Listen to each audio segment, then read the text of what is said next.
Look, I'm trying to give y'all some dynamics. Is that right?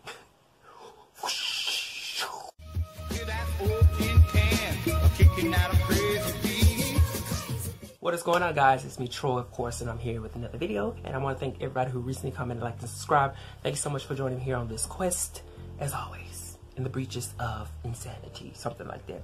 But anyway, I was inspired to make this video because I'm always being, that's B''ing, and moaning about romances inside of mysteries. You know, that's one of the telltale things, girl, that make me just draw back. That make me walk backwards out of the room is when the romances and the relationship stuff, drama particularly, starts to play a heavy role within a mystery. Anyway, with that being said, I realized that, you know, I do always come on here talking about romances and how much they displease me. But I want to make something clear. It's not really the romance. I don't mind romance. It's just that I like when the author takes their time doing it, because I find romances within mysteries to be encumbersome a lot of the times. You know, it's always that drama that we have to adjust to and then deal with in the face of a criminal act going on and an investigation and a procedural going on. So it's like, I like when the author maybe takes their time with it, but that's generally is not the case, especially as it concerns cozy mysteries, because as we know, that I said this before, a lot of times with these cozy mysteries, the romance element is what sells. You have to plug it in as quickly as possible, get readers, get that attention, get that engagement, and readers then suddenly invest themselves within that romance, and then subsequently the series continues to sell. That's not always the case, but for the majority, that's how I see it. And I think one of the ways that the author does that is she quickly brings in the romantic interest in the form of a fantasy. To me, it looks like it always is dressed up like some kind of fantasy, and that's kind of where I just draw back and like, okay, whoa, can we relax here for a minute? Anyway, with that being said, because I do a lot of complaining about romances and mysteries, I'm going to share with you guys three of my, I won't say favorite, but three of the romances that I do enjoy reading about. All right, so that being said, let's get into the first book here, and that is The Dead in Their Vaulted Arches. Alan Bradley, these titles, girl, by Alan Bradley. This is the 6th book in his Flavia de Luce series, and I got to say that we had a lot of troubles adjusting into this series for the plotting and the layers and how the author liked to leave a lot of threads hanging. But having spent the summer reading the latest 3 books in the series, I am completely committed. Plus, I always generally just love his main protagonist, which is a 12-year-old English girl named Flavia de Luce. And these books take place in the early 1950s in this small English community. But as it regards Flavia herself, she is an interesting character, not only because of her age, but because of her affinity for solving murder mysteries, particularly those involving a lot of different puzzles. But also on top of that, she employs the use of chemistry to solve some of those problems. But Flavia has a very interesting background as we go ahead and get into the romance that I'm interested in, because it's not between her and anyone else. I wouldn't be able to read about that. But she comes from a family that once housed a lot of wealth. And that wealth came primarily down from Harriet and Harriet's family, and not so much Flavia's father, Colonel de Luce. But the catch is that Harriet died in a hiking accident very early on within Flavia's life. So Flavia never even really got to know her mother, because she was an infant when her mother passed. So with all that wealth coming together, her family, including her 2 older sisters, as well as her father, Colonel de Luce, they reside in this manor. While they are still a family that's still suffering the loss of their mother, Harriet, as well as the Colonel's wife, that darkness and mourning and grief is very much reflected in the outside surroundings, and particularly that of the manor, because the manor is suffering from things like dry rot, water damage, busted pipes, peeling tiles, all those different things. But that's just the setup there. So as you know, I just revealed that Colonel de Luce is Flavia's father, and Harriet de Luce is her mother, but Harriet is dead, right?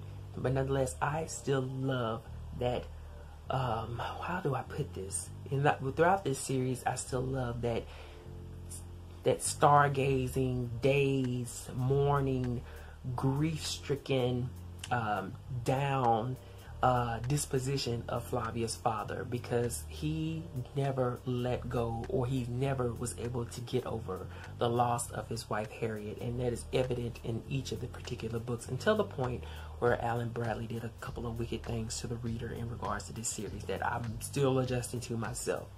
But this is book number 6, and this is where the author addresses Harriet's particular accident, and we get some answers regarding her death that we were not expecting. But anyway, while I think it is kind of odd that I like that coupling of a dead woman and a husband, I still just love Colonel de Luce's commitment to his wife. You know, he's not able to get over her.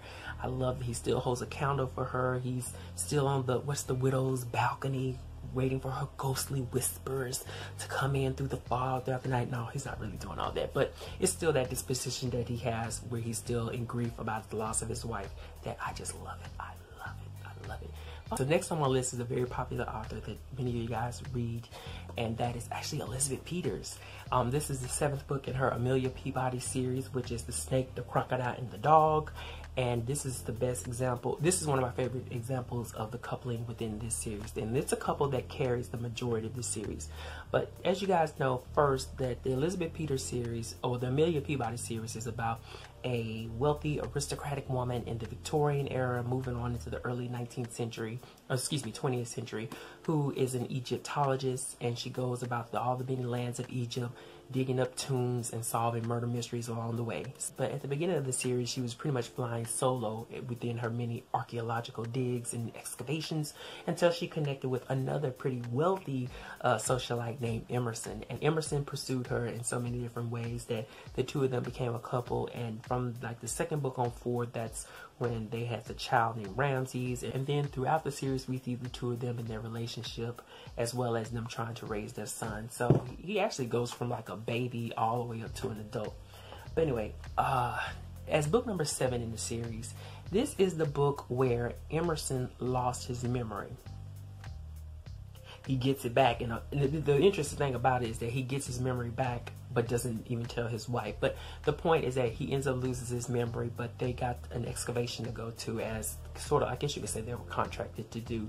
And what Amelia has to do is she has to be that all-seeing eye, that all-seeing force, that all-seeing observational force to the protection of her husband, because he is a very popular archaeologist who is not liked by everyone.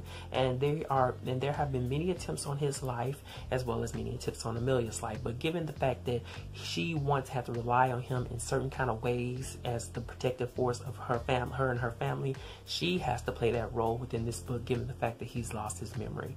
And I just love it. I love this series. Here's the thing. Here's why they are one of my favorite couples.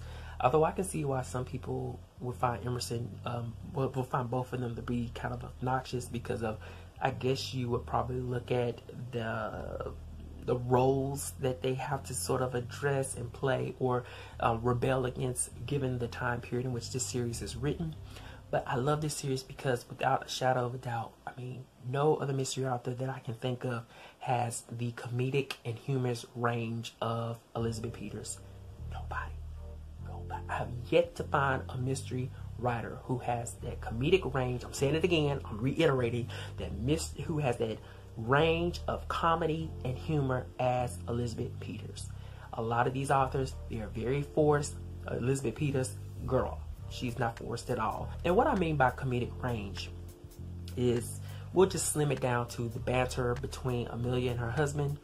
It's so funny. It's absolutely funny. But between the banter of Amelia and her husband as they go on these many excavations and adventures throughout Egypt, is you can look at, they have the dark humor between them, they have the slapstick humor between them, they have one of the best examples within this entire series is their dry wit and dry humor. Absolutely incredibly genius, okay?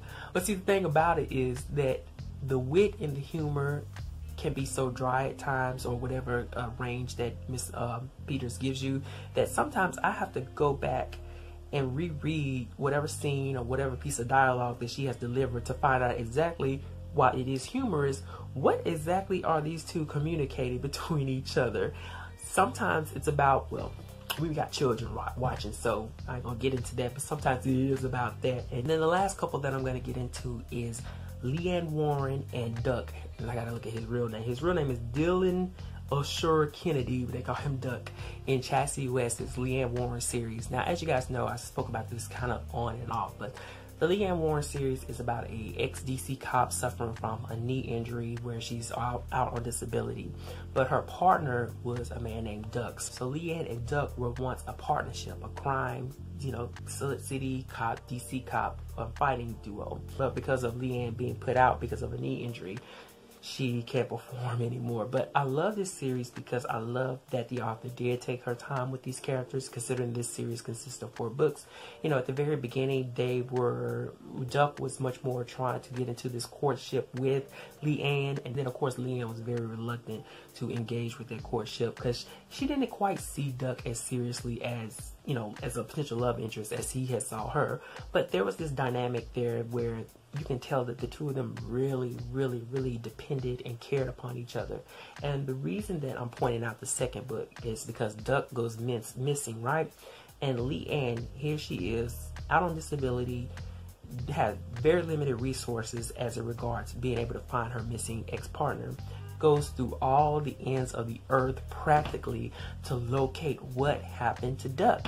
And she cared about it so much because throughout her investigating or trying to trace back his movement, she ends up coming across information related to Duck's past. And because she cares so much about Duck and so invested in him as a friendship that's blossomed into this relationship, like I said, she moves heaven and earth to find out what happened to Duck because she cares about him. She cares about how his past relationship with his family, particularly his father, has affected him in the today, to the point where he decided to write her a note saying that he is out of the picture, he has to go solve this issue, and to not look for him. But of course she turns right around and go looking for him anyway.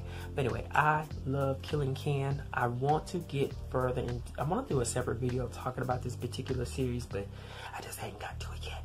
But anyway, LeeAnn and Duck is definitely one of my favorite couples within a mystery series. That's it. If you read any of these books or haven't, please drop me a comment down below. And then as always, I do encourage you guys to write down and let me know who your favorite couplings are within the mystery books that you love to enjoy and read. With that out of the way, see you later. Peace. Oh, remember Janet Jackson did this on a cover one time? It's all for you if you really... Then I make a heart.